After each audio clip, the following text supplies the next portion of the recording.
Friends, you'll never exhaust the case of sharing the gospel. Speaking of that, I close with this. You remember how I said I put one of those New Testaments in my cover of my tennis racket? God had that for someone one day, and it was not the day I expected.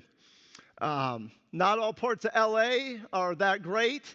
Me and my buddy Chaz would play, or not Chaz, Chad, sorry. Me and Chaz weren't friends back then, but we might have been. We went to go play tennis that morning. The court was so rough that the net was metal. It wasn't mesh. It was like what you have in your backyard. You had to sweep glass away before you could play. It was rough.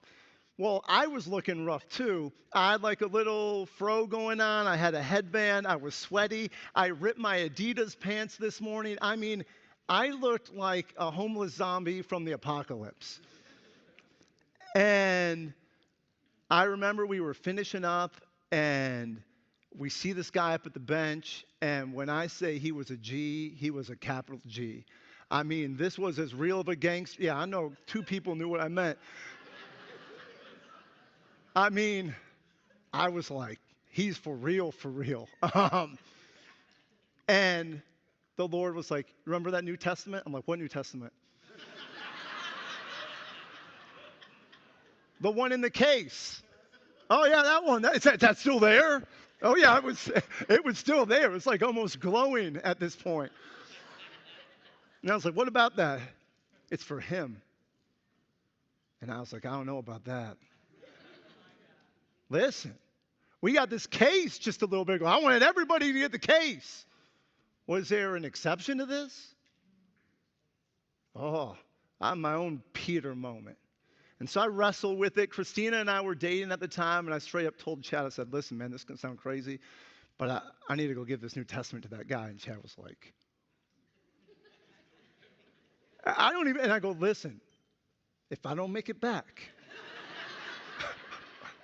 tell Christina I love her.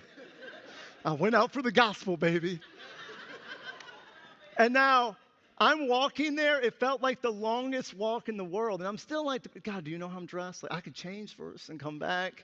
And I'm like, and how do I even tell this guy? God wants you to have a New Testament. Like, usually I segue something first. I don't know how to do this. I come up to this guy. He's literally sitting on the top of a park bench like this.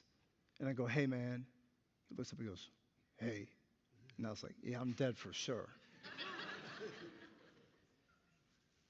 And I didn't know how else to do it.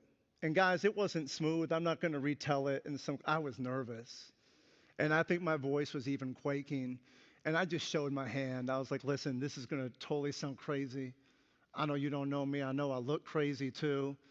But I was just over there playing tennis. I've been keeping this New Testament in my tennis racket. And I felt like God wanted me to give it to you. And he looked up at me and he said, man, that's crazy.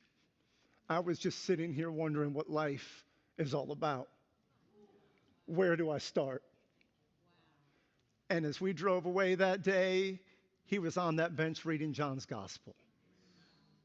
Friends, there are still Corneliuses in this world who are praying to God that he would show them the way. And there's still Peters who have vestiges of reluctance to go to the people who need it. Friends, here is the message.